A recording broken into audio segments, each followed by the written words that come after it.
മാരകമായ രോഗങ്ങൾ കൊണ്ട് ബുദ്ധിമുട്ടുന്നവരാണോ നിങ്ങൾ?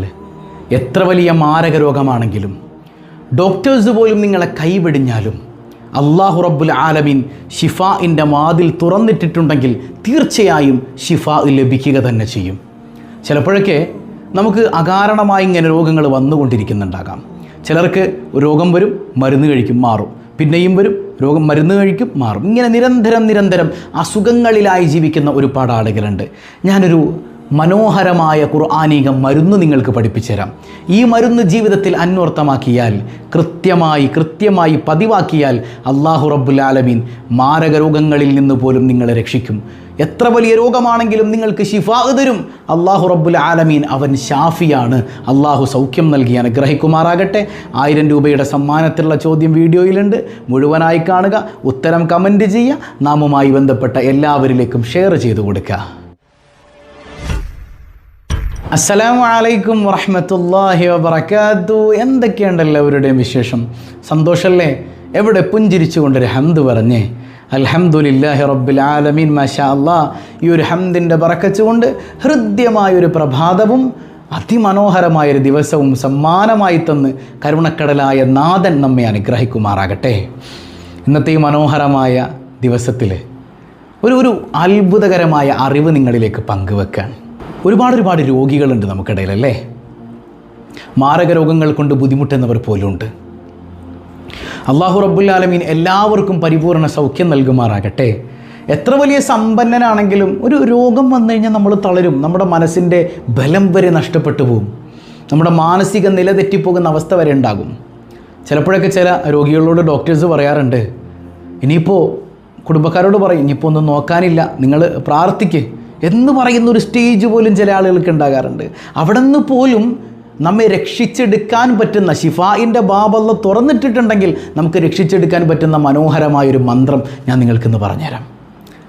ഇനി വലിയ മാരകമായ രോഗങ്ങളൊന്നുമല്ല, നമ്മൾ ദിനേന നമ്മുടെ ഡെയിലി ലൈഫിൽ അനുഭവിക്കുന്ന രോഗങ്ങൾ ഒരുപാടുണ്ട് അല്ലേ? ഇതൊക്കെ മാറാനാണെങ്കിലും ഈ മന്ത്രം മതിയെന്നാണ്. കൃത്യമായി നമ്മൾ മരുന്ന് കഴിക്കണ്ടെന്നല്ല, അതോടൊപ്പം ആത്മീയമായ ഒരു മെഡിസിൻ കൂടെ ഒന്ന് എടുത്തു നോക്കിയേ. എല്ലാ പ്രയാസങ്ങളും അസുഖങ്ങളൊക്കെ മാറി നിൽക്കുന്നത് നമുക്ക് അനുഭവിച്ചറിയാൻ കഴിയുന്നുള്ളതാണ്. ചിലപ്പോൾ ചില ആളുകൾക്ക് ഒരു പനി വരും, അല്ലെങ്കിൽ ഒരു അലർജി പ്രശ്നങ്ങളുണ്ടാവും.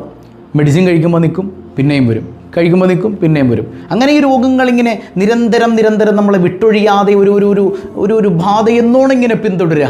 ആ ഒരു പിന്തുടരലിനെ ഒരു രോഗിയായി എന്നും ഉണ്ടാകുക എന്ന് പറയുന്ന ഒരു അവസ്ഥയിൽ നിന്നൊക്കെ നമ്മെ മോചിപ്പിക്കാൻ പറ്റുന്ന മനോഹരമായൊരു കാര്യമാണ് ഞാനിന്ന് നിങ്ങൾക്ക് പറഞ്ഞു തരുന്നത്.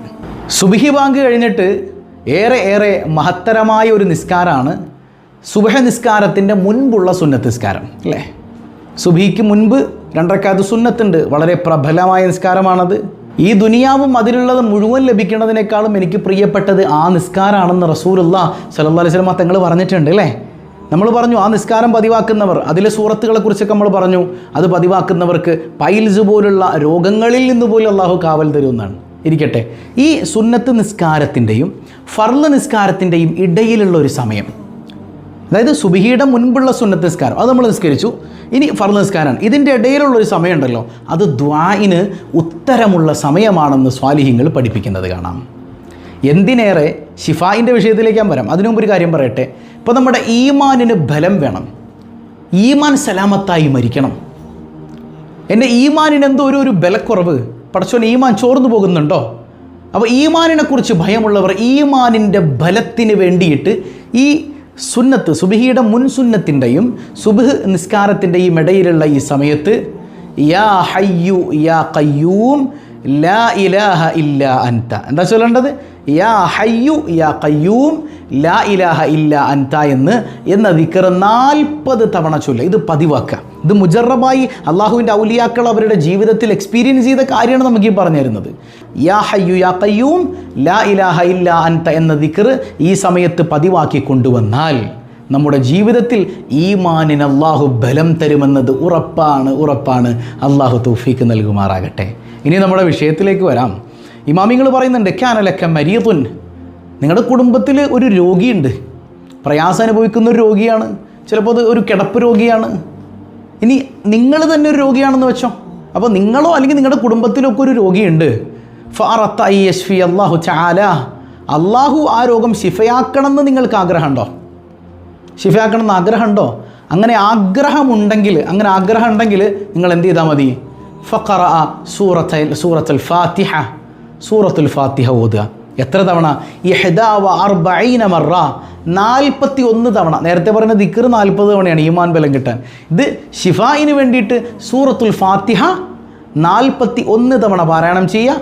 ബൈന സുന്നത്തിൽ ഫജ്രി വ ഫർളിഹി, സുബ്ഹ് നിസ്കാരത്തിൻ്റെയും അതിൻ്റെ സുന്നത്തിൻ്റെയും ഇടയിലുള്ള സമയത്ത് 41 ഫാത്തിഹ പതിവായി ഓതിപ്പോന്നാൽ എത്ര വലിയ രോഗങ്ങളും സുഖപ്പെടുന്നത് നിങ്ങൾക്ക് അനുഭവിച്ചറിയാൻ പറ്റുമെന്നാണ് ഇമാമിങ്ങൾ പറയുന്നത്. യാ അല്ലാഹ്, തെളിവില്ലാതെ അവർ പറയൂ ഫാത്തിഹ എന്ന് പറഞ്ഞൊരു അത്ഭുതമാണെന്നേ. എല്ലാ രോഗത്തിനും മരുന്നാണ് ഫാത്തിഹ. മാരകമായ വിഷം പോലും സ്വഹാബത്ത് ഫാത്തിഹ ഒരു തവണ ഓതി മന്ത്രിച്ച് ഊതിയപ്പോൾ ഇറങ്ങിപ്പോയിട്ടുണ്ട്, ഇറക്കി കൊടുത്ത് കളഞ്ഞിട്ടുണ്ട് സ്വഹാബത്ത്. പിന്നെ സ്വഹാബത്തിൻ്റെ ഒരു വായല്ല നമ്മുടേത്. എന്നാലും ഇഖ്ലാസോടെ നമ്മൾ ചൊല്ലിയാൽ, ഇഖ്ലാസോടെ നമ്മൾ ഓതിയാൽ അല്ലാഹു റബ്ബുൽ ആലമീൻ ഫലം തരിക തന്നെ ചെയ്യും. ഉറപ്പാണ്. മന്ത്രിക്കാൻ പറ്റിയ ഏറ്റവും നല്ലൊരു സൂറത്ത് കൂടെയാണ് സൂറത്തുൽ ഫാത്തിഹ എന്ന് പറയുന്നത്. അപ്പോൾ വിശുദ്ധമായ സുബ്ഹ് നിസ്കാരത്തിൻ്റെ സുന്നത്തിൻ്റെയും സുബ്ഹ് നിസ്കാരത്തിൻ്റെയും ഇടയിലുള്ള ആ ഒരു ഗ്യാപ്പിൽ 41 തവണ സൂറത്തുൽ ഫാത്തിഹ പതിവായി ഓതി വന്നാൽ നിങ്ങളുടെ ജീവിതത്തിൽ ബാധിച്ചിരിക്കുന്ന ഒരു ബാധയെന്നോണം നിങ്ങളെ പിന്തുടരുന്ന രോഗങ്ങൾ പോലും മാറി നിൽക്കും. ഉറപ്പാണെന്ന് അള്ളാഹുവിൻ്റെ സ്വാലിഹ്യങ്ങൾ പഠിപ്പിക്കുന്നുണ്ട്. അപ്പോൾ ഇന്ന് മുതൽ ചെയ്തു നോക്കല്ലേ? ഇന്നിപ്പോൾ കഴിഞ്ഞു പോയി, നാളെ മുതൽ ചെയ്തു നോക്കൂലേ? ഇൻഷാ അല്ലാഹ് അള്ളാഹു തൗഫീഖ് നൽകട്ടെ. നമ്മുടെ മക്കൾക്ക് രോഗമുണ്ടെങ്കിൽ, ഭർത്താവിന് രോഗമുണ്ടെങ്കിൽ, ഭാര്യയ്ക്ക് രോഗമുണ്ടെങ്കിൽ, മാതാപിതാക്കൾക്ക് അസുഖബാധിതരാണെങ്കിൽ ഒക്കെ നമുക്ക് പ്രയോഗിക്കാവുന്നേ ഉള്ളൂ. ഒന്ന് ചെയ്തു നോക്കിക്കൂടെ? അള്ളാഹു റബ്ബുൽ ആലമീൻ എല്ലാവർക്കും പരിപൂർണ്ണ ശിഫാ നൽകട്ടെ. മറ്റൊരു മെഡിസിൻ കൂടെ ഞാൻ പറഞ്ഞുതരാം. ഇമാമിങ്ങൾ അവരുടെ കിതാബുകളിൽ ഉദ്ധരിക്കുന്നുണ്ട് ഒരു ഇസ്മ. ഈ ഇസ്മ ഒരു വെള്ളപ്പാത്രം നിങ്ങൾ എടുക്കുക. പഴയ കാലത്ത് പിഞ്ഞാണെന്നൊക്കെ പറയും അല്ലേ? ഒരു വെള്ള പ്ലേറ്റ് എടുക്കുക, ഒരു വൈറ്റ് കളർ പ്ലേറ്റ് എടുത്തിട്ട് അള്ളാഹുവിൻ്റെ ഒരു ഇസ്മ യാ ഖയ്യൂം, എല്ലാ കാര്യങ്ങളെയും നിയന്ത്രിക്കുന്നവനായ അള്ളാഹു. പറഞ്ഞതിലുണ്ട് എന്നെ നിയന്ത്രിക്കണത് അള്ളാഹുവാണ്, എൻ്റെ രോഗം മാറ്റണത് അള്ളാഹുവാണ്, രോഗം തരണത് അള്ളാഹുവാണ്, എല്ലാം തരുന്ന അള്ളാഹുവാണ്. ആ റബ്ബ് വിചാരിച്ച് എത്ര നേരം വേണം എൻ്റെ രോഗം മാറ്റാൻ? ഏത് ഡോക്ടറെ കൈവിട്ടാലും ആര് കൈവിട്ടാലും എല്ലാ സയൻസിനെയും പടച്ച ജഗന്നിയന്താവായ തമ്പുരാൻ എന്നെ കൈവിട്ടില്ലെങ്കിൽ പിന്നെ ഞാൻ എന്തിനാ പേടിക്കണേ? അള്ളാഹ് ശിഫയാക്കി തരും. അള്ളാഹു ഷാഫിയാണല്ലോ അല്ലേ? അപ്പോൾ യാ ഖയ്യൂം എന്ന് പറയുന്ന ഇസ്മ അത് ഒരു പ്ലേറ്റിൽ എഴുതണം. എങ്ങനെ എഴുതണം?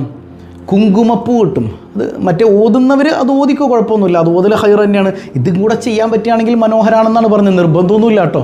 ഒരു കുങ്കുമപ്പൂ കിട്ടുകയാണെങ്കിൽ അത് നന്നായി ചതച്ച് അതിൻ്റെ നീര് ഒരു ചെറിയ പേന എന്ന് പറഞ്ഞാൽ നമ്മൾ ബുക്കിൽ എഴുതുന്ന പേനയല്ല, ഒരു ചെറിയ കൊള്ളിയൊക്കെ കൂർപ്പിച്ചെടുത്താലും മതി, മരക്കഷ്ണായാലും കൂർപ്പിച്ചെടുത്തിട്ട് ഒരു പേന പോലെ ആക്കി അതുകൊണ്ട് കൃത്യമായി ആ ഒരു കുങ്കുമപ്പൂവിൻ്റെ മഷി കൊണ്ട് നമ്മൾ എഴുതുക. ഒരു പ്ലേറ്റിൽ എഴുതുക യാ ഖയ്യൂം. എങ്ങനെ എഴുതണം? അക്ഷരങ്ങൾ ചേർത്ത് എഴുതരുത്. ഓരോ ഹർഫുകളും വേർതിരിച്ച് എഴുതുക. അങ്ങനെയാണ് പിന്നാലെ എഴുതുന്നത്. ഓരോ ഹർഫും വേർതിരിച്ച് എഴുതാം. ഓരോ ഹർഫും വേർതിരിച്ചെഴുതുമ്പോൾ ശ്രദ്ധിക്കേണ്ട ഒരു കാര്യമുണ്ട്. ഈ കൂട്ടി എഴുതുന്ന ചില അക്ഷരങ്ങളുണ്ട്. വാവ് പോലെ, ഖാഫ് പോലെ ഉള്ളിലൊരു കെട്ട് മണഞ്ഞ് കിടപ്പുണ്ട്. അപ്പോൾ ആ കെട്ട് കൂടിച്ചേരരുത്. ഇപ്പോൾ ഖയ്യൂം, ഖാഫ് ഈ ഉള്ളിലൂടെ ഇങ്ങനെ മുട്ടാതെ സ്ക്രീനിൽ കാണുന്നത് പോലെ ഉള്ളിലിങ്ങനെ ടച്ച് ചെയ്യാത്ത രീതിയിൽ എഴുതണം. വാവ് ടച്ച് ചെയ്യാത്ത രീതിയിൽ, മീമ് അകത്തേക്ക് ടച്ച് ചെയ്യാത്ത രീതിയിൽ എഴുതണം. ഇങ്ങനെ എത്ര എണ്ണം എന്ന് പറഞ്ഞിട്ടില്ല. ഒരു തവണയാണെങ്കിൽ ഒരു തവണ പിഞ്ഞാണത്തിൽ എഴുതി നല്ല ശുദ്ധമായ പച്ചവെള്ളം കൊണ്ട് അത് മായ്ച്ച് ഡെയിലി കുടിക്കുക. എല്ലാ ദിവസവും പതിവായിട്ട് ഇത് കുടിച്ച് നോക്കിയേ. ആ ഒരു ബോധ്യം വേണോട്ട്. ഈ ഇസ്മിൻ്റെയൊക്കെ ബറക്കത്തുകൊണ്ട് എൻ്റെ നാഥൻ എനിക്ക് ശിഫ തരും എന്നുള്ള ഉറച്ച ബോധ്യത്തിൽ നിന്നുകൊണ്ട് ഇത് കുടിച്ചാൽ അല്ലാഹു റബ്ബുൽ ആലമീൻ എത്ര വലിയ പ്രയാസത്തിലാണ് നിങ്ങളുള്ളതെങ്കിലും ആ അസുഖത്തിന് ശമനം നൽകുമെന്നുള്ളത് സ്വാലിഹീങ്ങൾ അവരുടെ കിതാബുകളിൽ ഉദ്ധരിക്കുന്നുണ്ട്. അപ്പോൾ ഈ കാര്യങ്ങളൊക്കെ നമ്മുടെ ലൈഫിലൊന്ന് കൃത്യമാക്കി നോക്കിക്കൂടെ? ഇൻഷാ അല്ലാഹ് അല്ലാഹു തൗഫീഖ് നൽകി അനുഗ്രഹിക്കുമാറാകട്ടെ. മാരകമായ എല്ലാ വിപത്തുകളിൽ നിന്നും കാരുണ്യവാനായ റബ്ബ് നമുക്ക് കാവൽ നൽകുമാറാകട്ടെ. ഇപ്പോൾ ജപ്പാനിൽ പുതിയൊരു വൈറസ് കണ്ടുപിടിച്ചിട്ടുണ്ടെന്നാണ്. 2 ദിവസം മുമ്പ് മനുഷ്യനെ തന്നെ കാർന്നു തിന്നുന്ന വൈറസുകളാണ്. യാ അല്ലാഹ്, ഓരോ ദിവസവും പുതിയതിങ്ങനെ വരികയാണ്. മനുഷ്യൻ്റെ മാംസം തിന്ന് കളയുന്ന വൈറസുകളെപ്പോലും ബാക്ടീരിയകളെപ്പോലും കണ്ടുപിടിക്കുന്നൊരു കാലഘട്ടം. അല്ലാഹു റബ്ബുൽ ആലമീൻ എല്ലാവിധ ഉപദ്രവങ്ങളിൽ നിന്നും നമുക്ക് ശിഫാ നൽകുമാറാകട്ടെ. പ്രയാസങ്ങളിൽ നിന്ന് കാവൽ നൽകുമാറാകട്ടെ. ഇന്നത്തെ ചോദ്യം സിമ്പിളാണ്. ഹബീബായ സല്ലല്ലാഹു അലൈഹി വസല്ലം തങ്ങളുടെ കവി എന്നറിയപ്പെടുന്ന സ്വഹാബി ആരാണ്? മുത്തുനബി തങ്ങളുടെ കവി ആരാണ് ആ സ്വഹാബി? പേര് കമൻറ്റ് ചെയ്യുക. അല്ലാഹു ബറക്കത്ത് ചെയ്യുമാറാകട്ടെ.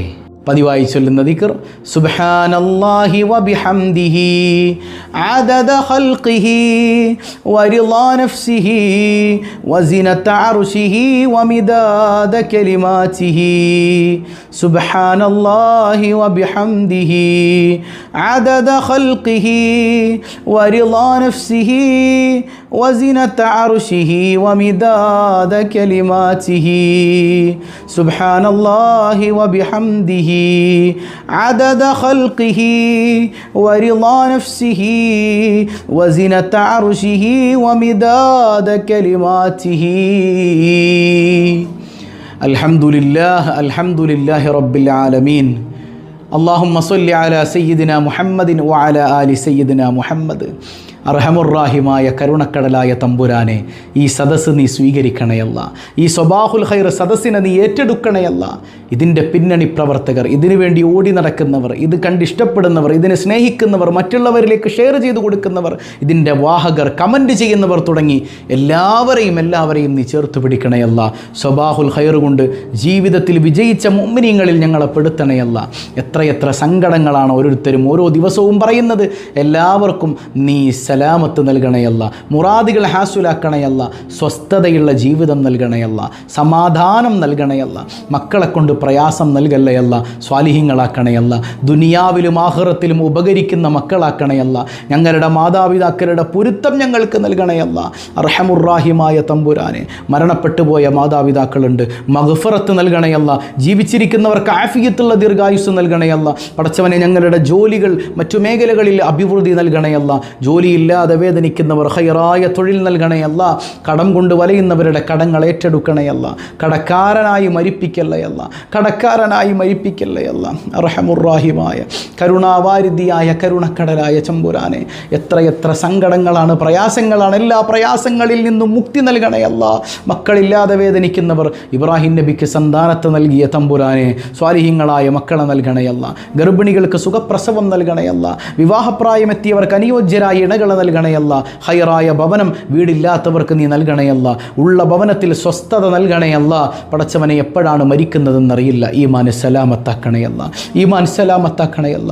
പ്രിയപ്പെട്ട പ്രവാസികൾ അടക്കമുള്ള ഞങ്ങളുടെ പ്രിയപ്പെട്ട സഹോദരങ്ങൾക്ക് നീ ബറക്കത്ത് ചൊരിയണയല്ല. വിശുദ്ധ ഭൂമിയിൽ മരിക്കുന്നതിന് മുൻപ് ചെന്നെത്താൻ ഞങ്ങൾക്ക് തൗഫീക്ക് നൽകണയല്ല. ഞങ്ങളെയും ഞങ്ങളിൽ നിന്ന് വിട പറഞ്ഞവരെയും ആരംഭപ്പൂവായ റസൂലുള്ളാഹി സ്വല്ലല്ലാഹു അലൈഹി വസല്ലമ തങ്ങളോടൊപ്പം നിന്റെ സുന്ദരമായ സ്വർഗീയ ലോകത്ത്, പ്രത്യേകിച്ച് സ്വബാഹുൽ ഖൈർ കുടുംബത്തിലെ ഓരോരുത്തരെയും കുടുംബസമേതം നീ ഒരുമിപ്പിക്കണേ അല്ലാ. ബിഹഖി സ്വല്ലല്ലാഹു അലാ മുഹമ്മദ് സ്വല്ലല്ലാഹു അലൈഹി വസല്ലം. സ്വല്ലല്ലാഹു അലാ മുഹമ്മദ് സ്വല്ലല്ലാഹു അലൈഹി വസല്ലം. അല്ലാഹുമ്മ സ്വല്ലി അലാ മുഹമ്മദ് യാ റബ്ബി സ്വല്ലി അലൈഹി വസല്ലം. വസ്സലാമു അലൈക്കും വറഹ്മത്തുള്ളാഹി വബറകാതുഹു.